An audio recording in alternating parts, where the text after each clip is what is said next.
Student, आज हम करते हैं रेशो में एक्टिविटी रेशो, जिसको हम क्या बोलते हैं, टर्नओवर रेशो। तो टर्नओवर और activity ratio express the number of times assets employed या for that matter any constituent of assets is turn over या rotate during the period of time. Higher turnover ratio means better utilisation of assets. अगर आपका जो turnover ratio जो है, activity ratio turnover ratio अगर higher है तो आपकी जो पोजीशन है वो बेटर है और आपकी लिक्विडिटी में जो रिजल्ट है वो आपका इम्प्रूव हुआ है, प्रॉफिटेबिलिटी भी आपकी इम्प्रूव हुई है, बढ़ी हुई है। तो इंक्लूड इन दिस कैटेगरी इसमें हम कौन कौन से रेशो कैलकुलेट करेंगे? Turnover of stock debtor, turnover of stock, turnover of debtors, turnover of working capital, turnover of fixed assets, capital employed, ये सब चीजें हम डिस्कस करेंगे। तो सबसे पहला हम डिस्कस करेंगे इसमें इन्वेंट्री टर्नओवर रेशो। तो इन्वेंट्री टर्नओवर रेशो किसको डिटरमाइन करेगा कि भाई आपका जो स्टॉक है वो टर्नओवर इन एवरेज, मतलब कि ड्यूरिंग द ईयर में कितना है ये हमको चेक करना है। It determines number of times stock in turnover on in average during the period under consideration has stock is record at cost and not selling price. जो स्टॉक होता है उसको हम किस पे रिकॉर्ड करते हैं? कॉस्ट पे, ना कि सेलिंग प्राइस पे। कॉस्ट और market value whichever is less. It's express the relationship between the cost of goods sold and stock of goods. The formula for this calculate, इसका फॉर्मूला भी हम देखते हैं। सबसे क्या करेंगे हम, तो क्या फॉर्मूला होगा? Stock of goods, stock of finished goods turnover ratio, इसको हम इन्वेंट्री रेशो भी बोलेंगे। ठीक है, तो क्या फॉर्मूला होगा इसका? इसका फॉर्मूला होगा cost of goods sold, cost of goods sold divided by average inventory, average inventory. ठीक है, अब एवरेज इन्वेंट्री आप कैसे फाइंड करोगे वो भी बता देते हैं। तो एवरेज इन्वेंट्री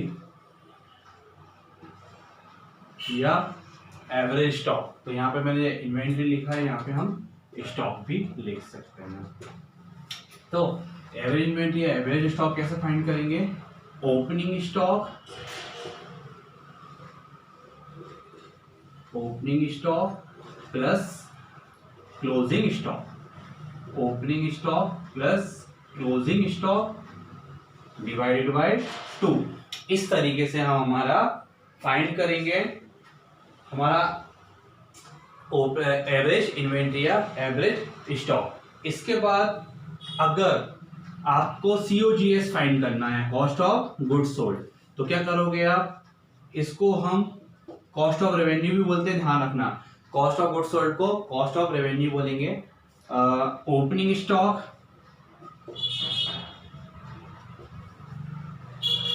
प्लस परचेस, ठीक है, plus direct expenses, plus direct expenses minus closing stock. इस तरीके से हम कॉस्ट ऑफ गुड्स सोल्ड या कॉस्ट ऑफ रेवेन्यू कैलकुलेट कर सकते हैं। और एक और फॉर्मूला है, इसको भी कर सकते हो आप, sales minus gross profit, gross profit. अगर सेल्स में से आप ग्रॉस प्रॉफिट माइनस कर देंगे तो भी हमारा क्या आएगा? कॉस्ट ऑफ रेवेन्यू या कॉस्ट ऑफ गुड्स सोल्ड। अगर आपको रॉ मटेरियल वाला निकालना है तो हम किस तरीके से निकालेंगे? Stock of raw material, stock of raw material turnover ratio, turnover ratio. क्या फॉर्मूला होगा इसका? ठीक है, तो ये हमारा रॉ मटेरियल के ऊपर। तो परचेज कंज्यूम, जितना भी आप कंजम्पशन करोगे, जितना भी आप रॉ मटेरियल कंज्यूम करोगे, तो ये होगा हमारा रॉ मटेरियल कंज्यूम। जितना भी आप कंजम्पशन करोगे, consume divided by average of raw material. तो एवरेज निकाला तो आपको आता है ओपनिंग प्लस क्लोजिंग, ये निकल जाएगा आपका। फिर दूसरा अगर आप निकालना चाहें कॉस्ट ऑफ, ये तो हो गया आपका रॉ मटेरियल, ये हो गया हमारा फिनिश गुड्स का। अब निकालते हैं cost of work in progress turnover ratio. Turnover ratio क्या फॉर्मूला होगा उसका? उसका फॉर्मूला होगा हमारा cost of production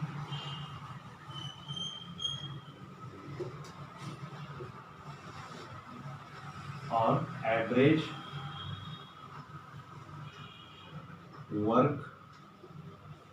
stock in work in progress.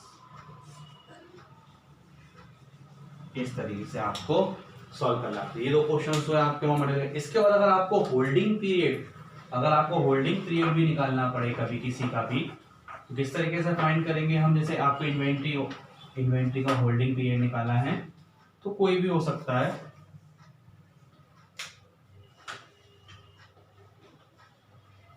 Inventory holding period,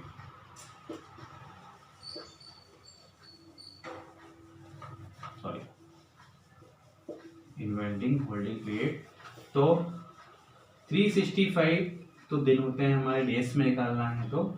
और यहाँ पे क्या लिखा हो गया? एवरेज टर्नओवर रेशो, टर्नओवर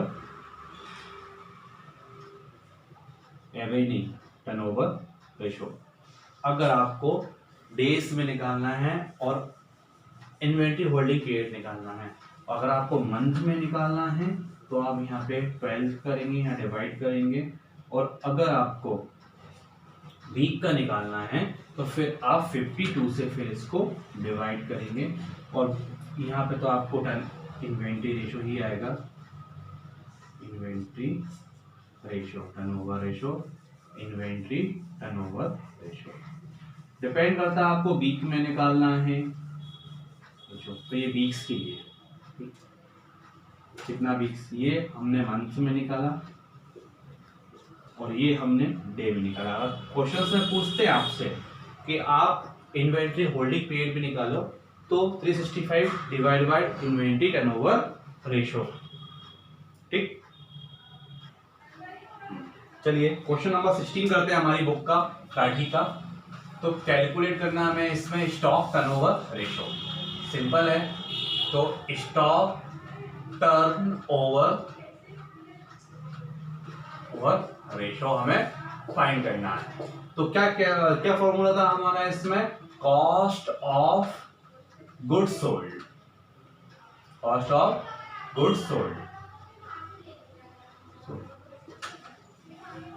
या और एवरेज इन्वेंट्री या स्टॉक।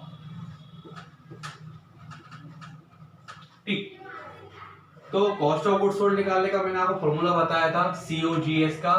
COGS का क्या फॉर्मूला बताया था मैंने आपको? Opening stock plus purchase plus direct expenses minus closing stock. ये हमने फॉर्मूला फाइंड किया था। निकाल सकते हैं हम इससे। तो ओपनिंग स्टॉक तो हमें 5 लाख रुपए का दे रखा है, प्लस 60,000 रुपए हमें परचेज दे रखी है, प्लस 80,000 रुपए हमें डायरेक्ट एक्सपेंसेस यानी कैरीज ऑन परचेज, माइनस करेंगे अब हम क्लोजिंग स्टॉक को 2,80,000 का। इस तरीके से मेरा जो आंसर आएगा वो आएगा 9,000 रुपए। अब मैं फाइंड करता हूं एवरेज स्टॉक। क्या बताया था मैंने फॉर्मूला आपको? ओपनिंग स्टॉक या ओपनिंग इन्वेंट्री, ठीक, और क्लोजिंग इन्वेंट्री। या क्लोजिंग स्टॉक डिवाइडेड बाय 2। ठीक, तो एवरेज निकालने के लिए आपको पता है 2 का इंटू करते हैं हम। तो कितना है हमारा, ये तो है हमारा 5 लाख रुपए का और ये हमारा 2,80,000 रुपए का। डिवाइडेड कर देते हैं 2 का, तो वो आएगा मेरा 3,90,000 रुपए। अब हम इसको हमारे फॉर्मूले में फिट कर लेते हैं, जो फॉर्मूला है कॉस्ट ऑफ गुड्स सोल्ड। तो कॉस्ट ऑफ गुड्स सोल्ड हमने निकाली कितनी, 90,000 रुपए।